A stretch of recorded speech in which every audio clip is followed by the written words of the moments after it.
Now I'm gonna go ahead and be straight with you right now. This is the most biased that I've ever been in my entire life. The way that I'm about to be for this Canelo and Triple G first fight breakdown, I had to take a serious moment and decide to look back at this fight, first of all, with no sound.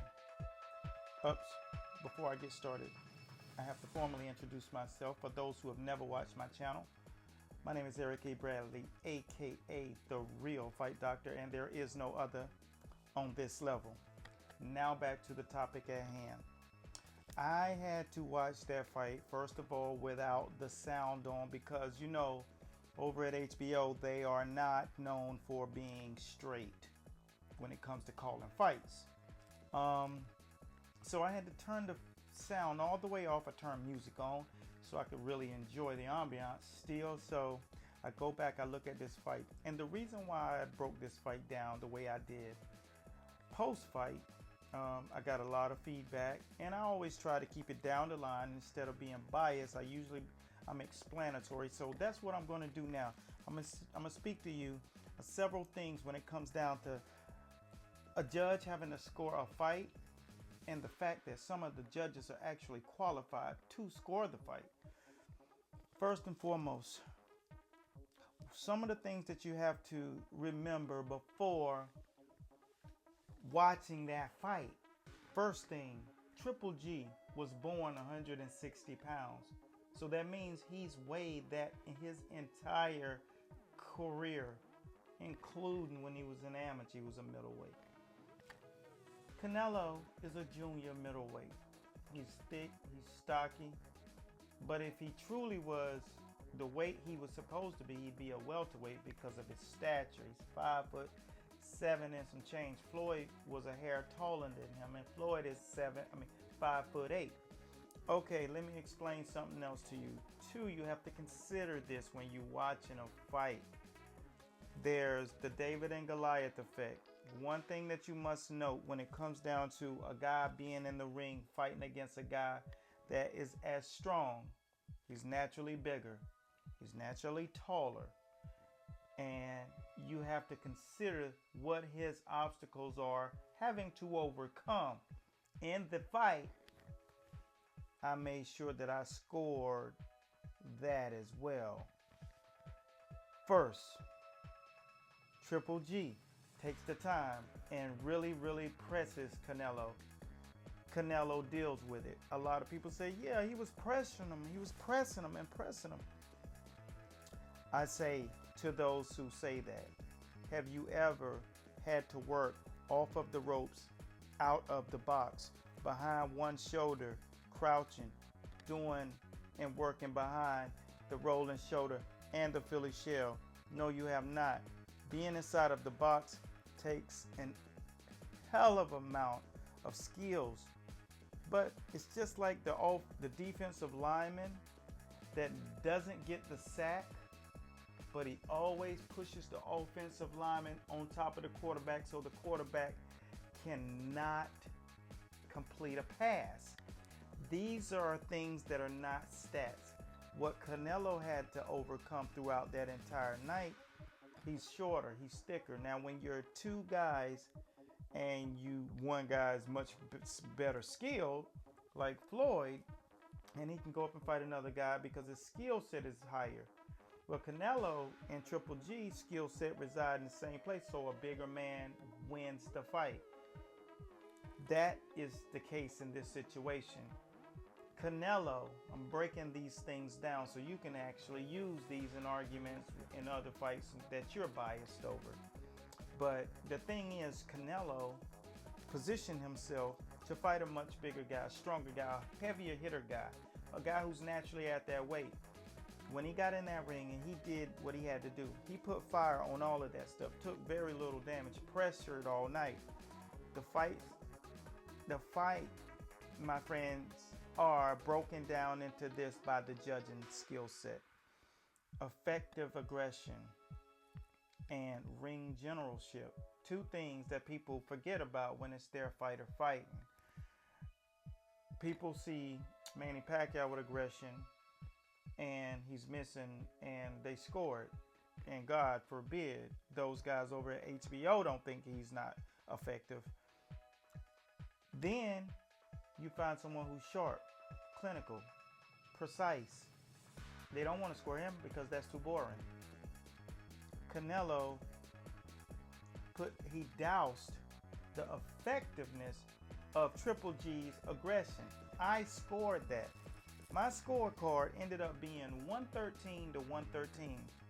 And I knew when there were biased rounds, but I only call them biased rounds because people don't understand that you're supposed to score the abilities.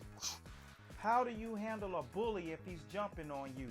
When the little kid gets jumped on, you see the little kid, he either stands there and gets beaten up or he deals with it. He tries and then he counters and he sticks. I was watching for all of that. He was countering. He was taking shots, rolling them, blocking them, dipping them, slipping them, rolling. He was doing all of the things that no one wanted to score. I had to score it. There were rounds that Triple G clearly won to the average casual eye, but there was ring generalship that also happened. So do I score just the punches thrown, not clearly landed? Now there were some punches that landed, but not clearly like, oh my gosh, he was crushing his face, because his face still was the same after the fight. Or do I grade what I saw the guy do and overcome? 5 rounds, 6 rounds, he was dousing his fire. Man, you can't understand how hard that is whenever you have to fight a grizzly bear. 99% of the fighters would have lost their shirts. Trying to deal with Triple G coming, and he was making those expressions as he was throwing shots at him. And he was trying to impose. Overcoming the mental adversity, I gave him points for that. There were 2 rounds that I scored even. So my scorecard was 113 to 113. I gave Triple G a late round that I didn't give him when I first saw the fight, of course, because the emotions was there and everything. But when it's all said and done, man, Triple G is an absolute beast, and a guy's coming up from a weight class. And you saw what he did to Kell Brook, but Canelo wasn't having it, and Canelo showed true mettle. I already know what he needs to do in order to win the fight the next time. I don't think he'll do what he needs to do to win. As I looked at that fight, I see him coming into a lot of situations if he don't make adjustments. But I had to score the things that people don't score in fights. People score the entertainment factor, but I told you, I was being biased, so I had to score the things that people don't understand about boxing, because I teach it. And I'm telling you, you got to score those things for a guy who's going in there against a bigger guy who he's not more skilled than. Now, it's like I said before, it's easy to do that when you go up and you're more skilled than another guy. Like Terrence Crawford is about to go up to 47 and fight Jeff Horn. I don't know how that's going to turn out, but sort of along those lines is what I'm speaking of. Floyd came up. He took down the Giants at 47 and 54 in Canelo. But the thing about it, even though that was at a catch weight, the thing about this is if we don't show parity for a guy's training that he transfers into the ring and he doesn't get love, then where are we going with this thing? You know, fandom, casual fans carrying the sport on their back for what they say, just like in the UFC. So, you know, that's my rebuttal, man. That's all I had to say about this. Now, my thing in question to you is, what did you see that fight as? Because most people are afraid to say, well, I had Canelo winning, or I had it a draw, because you scared of the backlash. But if you know me, you know I don't care nothing about that, because I do this for real. So I could care less what some casuals say about their opinion. Everybody has one, just like an asshole. Everybody has one. So everybody's entitled to speak it. But I'm speaking it from the facts.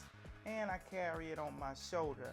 I wear my heart on my sleeve when it comes down to this boxing game because I'm about that life. So when it comes down to it, who did you think really won? And who you think really is going to win the next one? Put it on the record. Let's see what you about. You about that life? CANELO, Triple G. It's going down. Cinco de Mayo 2018. You better bring a hat because it's going to get wet outside if you ain't strapped. My name is Eric A. Bradley, aka The Real Fight Doctor. And this is where we break the fight world down, baby. Round